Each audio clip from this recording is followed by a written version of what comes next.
प्यारे बच्चों, नमो नमः। आज हम अभ्यास प्रश्न पत्र 2025-26 का 8वीं कक्षा का प्रश्न पत्र करने जा रहे हैं, जो कि आपका पूर्णांक 60 नंबर का रहेगा और 2.5 घंटे का समय होगा। सभी प्रश्न करने आपको अनिवार्य रहेंगे। आपका प्रश्न पत्र 4 खंडों में विभाजित होगा, जो कि पहला खंड होगा अपठित अवबोधन का, जो कि 8 अंक का रहेगा।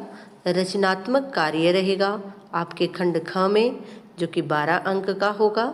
और अनुप्रयुक्त व्याकरण जो कि आपकी 18 अंक की रहेगी। अपठित अवबोधन आपका 22 अंक का रहेगा। सर्वप्रथम हम खंड क के भाग को देखते हैं, जो कि अपठित अवबोधन है। 8 अंक का है यह। इसके अंतर्गत आपको एक गद्यांश दिया जाएगा, जिसको पढ़ करके आपको प्रश्नों के उत्तर देने होंगे। अपठित जो है हमारा एक पद में उत्तर, पूर्ण वाक्य में उत्तर। आपको इसी के अंदर से आपको शीर्षक भी छांटना होगा। आगे चलते हैं हम।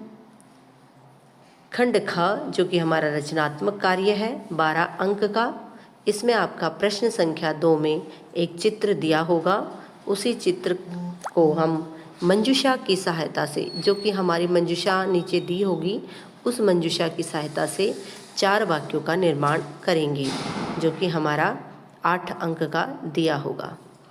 अथवा, इस प्रश्न के अथवा में हमें एक विषय दे दिया जाएगा, उस पर हमें 4 वाक्य लिखने होंगे। प्रश्न संख्या 3 हमारे 3 पद दिए हुए हैं। इन पदों की सहायता से हम वाक्य की रचना करेंगे, जो कि हमारा प्रश्न 4 अंक का रहेगा। आगे चलते हैं प्रश्न संख्या 4 पर, जो कि हमारा खंड ग का भाग है, व्याकरण का भाग है यह। प्रश्न संख्या 4 में हमारी संधि दी गई है, जो कि हमारी 3 नंबर की रहेंगी। प्रश्न संख्या 5 यह हमारे प्रकृति प्रत्यय से दिया गया है, अर्थात प्रत्ययों का प्रयोग इसमें रहेगा।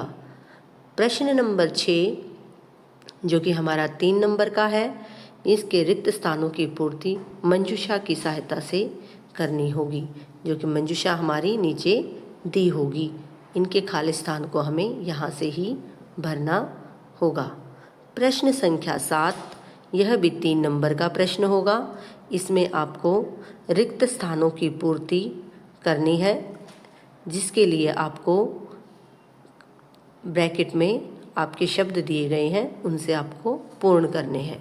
प्रश्न संख्या 8, जो कि 3 नंबर की रहेगी, उसमें आपको उचित शब्द रूपों को चुन करके आपको इन खाली स्थानों में भरना होगा। प्रश्न संख्या 9, जो कि आप देख पा रहे हैं, प्रश्न संख्या 9 हमारी धातु रूप से संबंधित है, जो कि प्रश्न के अंक रहेंगे 3। आगे हम चलते हैं खंड घ पर, जो कि हमारा पठित अवबोधन से लिया गया है, अर्थात जो हमारे पाठ पढ़े गए हैं उनसे इसका संबंध रहेगा, जो कि 22 अंक का रहेगा।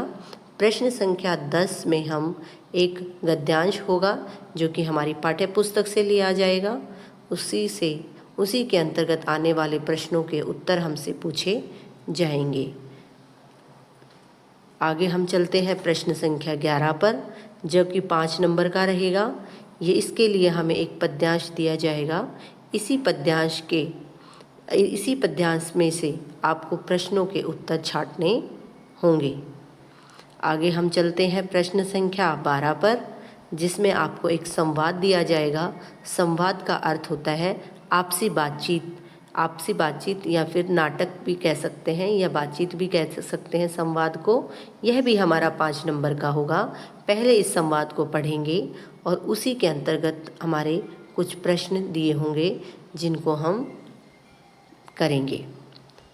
आगे चलते हैं प्रश्न संख्या 13 पर, जो कि हमारा 3 अंक का रहेगा। इसमें आपको मंजूषा के द्वारा श्लोक के अन्वय को पूर्ण करना होगा, जैसा कि नीचे दिया गया है। आगे चलते हैं प्रश्न संख्या 14 पर। हमारा जो 14वां प्रश्न है वह हमारा 4 अंक का होगा, जो कि हमारा पाठ्य पुस्तक के अंतर्गत आने वाले 2 श्लोकों को आप कोई भी 2 श्लोक आप इनमें लिख सकते हैं और पूर्ण अंक प्राप्त कर सकते हैं।